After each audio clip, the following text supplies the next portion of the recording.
George Crump, lead analyst with Storage Switzerland. Thank you for tuning in today. This is another in our series of Chalk Talk videos where we deep dive on a subject that relates to storage. Today we're going to talk about cloud storage.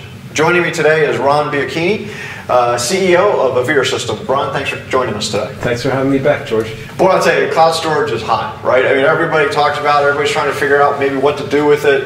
It's a lot like, in some ways, solid state, where you know there's some potential there, but tapping into that is really going to be the big challenge. And I think that, you know, the real problem is we've got providers over here that are providing storage cost effectively and taking care of a lot of the management responsibilities. And in their worlds, they can do that very cost effectively, right? But the problem is the data centers over here,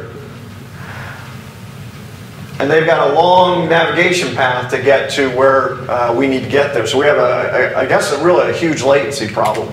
How would you guys address that? That's exactly right. What we're seeing is everyone's predicting cloud's going to be $1 billion market, or just cloud storage, just the storage part of cloud is going to be $1 billion market in the next year or two. So it's very big growth. The problem is the latency from the users, the servers, out to the cloud is so high that cloud storage has been relegated to second and third copies. And it's all about this latency. So you see people putting backups in the cloud, or doing file shares, but for a very small amount of data where there isn't a real big time component for getting it from user A to user B. Right. And so really what we need to do is we want to enable the cloud to be the ultimate repository, but we want to let the cloud into the data center. We want to make you appear to have high performance from where the users are to that cloud. Okay. And so what the approach that we've taken at Avere is to break the traditional NAS architecture into an edge core function.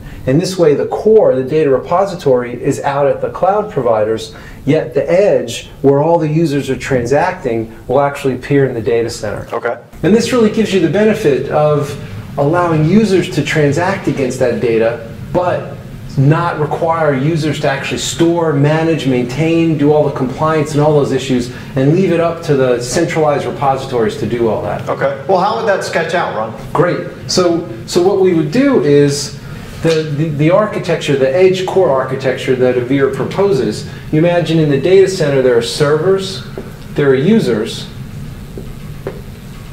and what you would do is out at these remote facilities, or out where your people are accessing the data, you would put an Avere edge filer. And then in the core of your data center, you would just have your core filer. This is where all of your data is stored.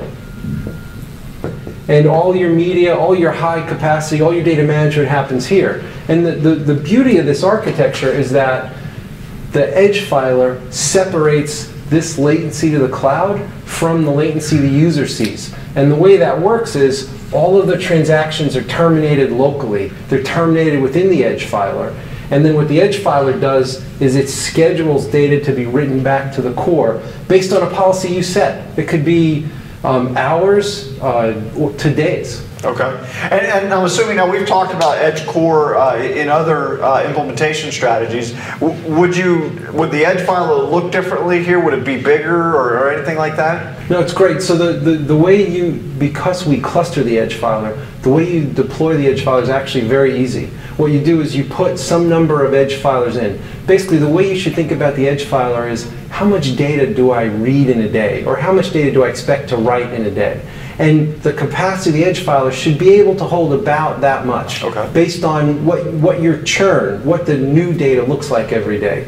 And then what happens is it just starts providing offload. Anything that it can fit out at that facility, it keeps a copy of, and that's what hopefully you transact against. And anything that doesn't fit, it goes back to get to the core filer. What we will do is, within the edge filer manage interface, we'll tell you what the offload is. So if you start out at like a 50-to-1 offload, which is pretty typical for our customers, as soon as you see that offload start to come down, you'll deploy another edge filer or two. They find each other, they globally share in the cluster, and you'll see that offload rate will go back up. Okay. And then out at the provider, is this sort of like if it was like an Amazon, would this be a server that I provision that would run sort of NAS software? That's exactly right. It's just a server that you provision, and it provides any of the NAS functionality that you want in your data archive. Okay, and so at that point I can probably pick from any of the more software-based filer solutions that are out there. That's right. So Ron, if I look at this, we've sort of got the data center laid out with the edge filer. We've got what we're going to do at the provider side by deploying some filer type of software. But as I kind of look back, it looks a little bit like a WAN optimization solution. How would you kind of contrast those two? No, great. It's actually dramatically different from a performance perspective. Okay. If you look at a typical WAN link between, let's say, the data center and the cloud provider, the way a WAN link works is if you look at offered load and throughput, what happens is you put your offered load becomes actual throughput on the network until you hit the capacity limit of that link. And then it flattens off because now you run all day long at that capacity, no matter how much more load you try to add. So that's what the throughput looks like. That just defines what a WAN link is. But I think the flip side, and probably the more important chart, is what happens to latency. So if we look at offered load and we look at the latency the user experiences, the most important fact is that the actual starting latency has nothing to do with the pipe between the two data centers. You could buy more expensive pipes, more bandwidth. It doesn't actually change the starting latency. This is purely a function of distance. It's round trip, speed of light. And so what happens is the user runs at that latency until he hits that capacity where he's run out of the capacity in the link, and now the latency just grows linearly. Gotcha. So that's what a typical WAN link looks like. So what does WAN optimization look like? Well, what WAN optimization does, it's compressing. And there's some very good dictionary-based compression schemes people have, all about taking big blocks of data and reducing it into small blocks of data. However, the number of round trips on that link is the same. So what that means is the capacity goes up based on how much you're compressing the data, and then you hit the limit. So this is from the capacity based on the compression. Okay, right. But if you look what happens on the latency, because every round trip stays the same, your starting latency is exactly what it used to be until the point that you hit this new compression base, and then it spikes. That's what WAN optimization does for you. Okay. It does nothing to fix high transactional data center operations. Latency stays the same, but you now only have to buy a small pipe to get a bigger pipe. It doesn't let the cloud into the data center. Gotcha. What we do is this. The edge filer quite typically provides 50 to 1 offload. Sometimes we're up to 200, 250 to 1 offload. It all depends on how much capacity you deploy in that filer. Okay. Well, the average latency the user sees, it's the flip side of compression. They only see 1/50th of that latent link. The rest they see local flash latency. So all of a sudden, from a throughput perspective, we see exactly this curve. Because based on that 50 to 1 compression, we go up 50 times.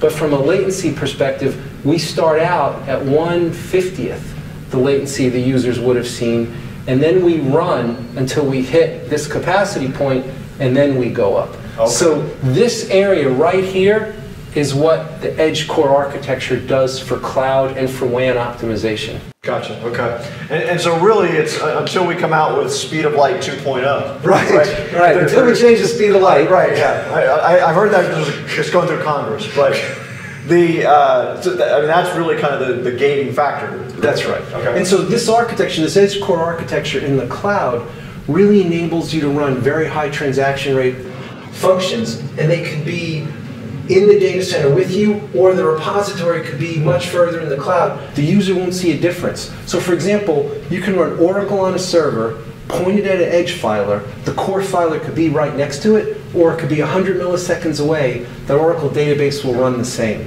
And so just for some example customers, we have customers running software builds. They have developers all over the globe, from 10, 20 to 100 millisecond round trip away from the core repository. And and all of those sites get the exact same performance. Okay. In media entertainment, we run renders across multiple remote sites. They put the render processing where the artists are, and they get the same performance. So that's the big news about this architecture, is it brings the latency down, so the latency you see remote looks just as if the data was stored right where you are.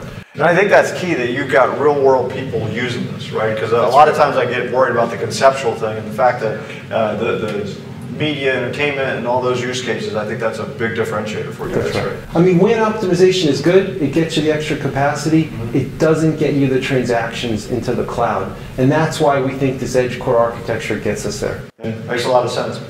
Well, Ron, thanks for joining us today. I'm George Crump, lead analyst with Storage Switzerland. Please tune in the future for more subjects of interest.